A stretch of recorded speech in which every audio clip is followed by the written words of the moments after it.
Hey guys, it's Apex here, and today I have a scary story for you that is based off of a true story from back when I was in first grade, which is like 9 years ago.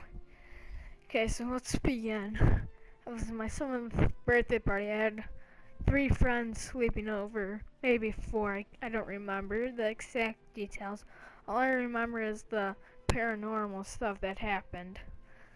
Okay, so my dad just got done telling us a scary story of how this lady had a pet and a pet dog who would lay under her bed during a thunderstorm. And so before she would go to bed, she would stick her hand under the bed and have the dog lick her hand for comfort. So in the middle of the night, she would hear drip, drip, drip. Like that goes on. That happens like 3 times throughout the night, and then in the morning, she realizes that when she goes to the kitchen to collect the buckets of rain, she, if the buckets were full of blood, it was her dog just cut up and on the ceiling. That was what was dripping the blood. But the freaky part is what was under her bed. So my my friend, like, he had one of those zip up sleeping bags which can close all the way, and he was like hiding in that the whole time, and it was freaky.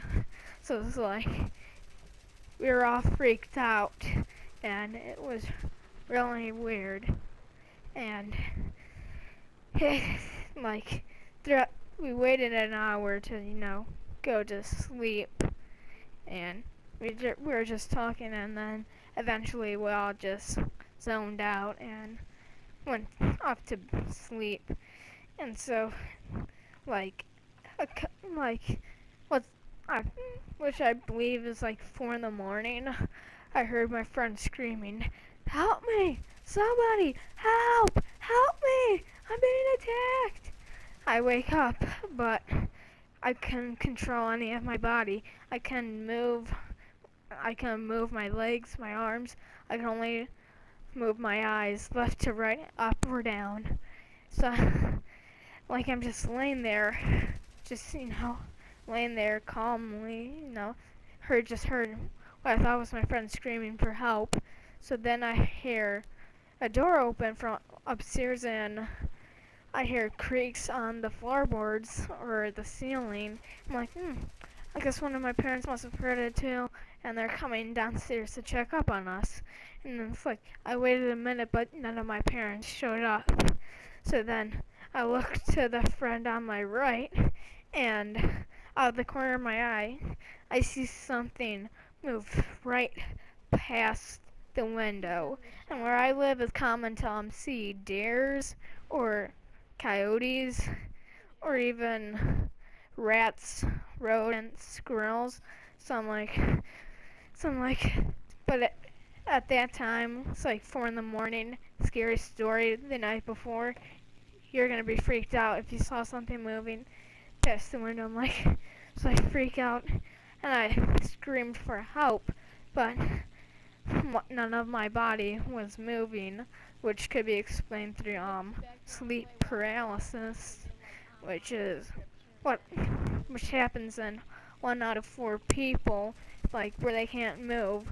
But like it happens every night when you're sleeping. It's like if you know the stages when you're asleep, it happens when most dreams occur, and so you wake up you you wake up, but your brain thinks you're still mentally asleep, and that's why you can't control any of your body functions.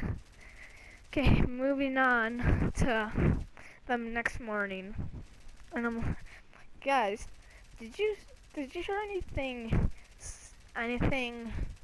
weird last night? And they're like, no. Did you? I'm like, yeah. I heard someone screaming for help. I looked out the window, and I saw what looked like to be some sort of creature go past the door, and like then my mom came down. It's like, we, honey, we live in an area where wildlife is common, like coyotes, deers. It might have been one of those. I'm like, in the middle of the winter? No way. Like, it's like 32 below. I'm exaggerating that. It's like, it feels like it's probably like 5 below, and no animal is gonna go outside because they'll freeze to death or get hypothermia. I'm like, no way. I saw a human out there. It, I saw a human. It was right next to the window peering in. And it's like, looking at it this day and age, it's probably just my imagination or something like that. But that night is probably like the scariest night of my house. And I'll probably start doing scary stories that are based off of true life accounts, and expect these to be either weekly or bi-weekly. I hope you guys enjoyed.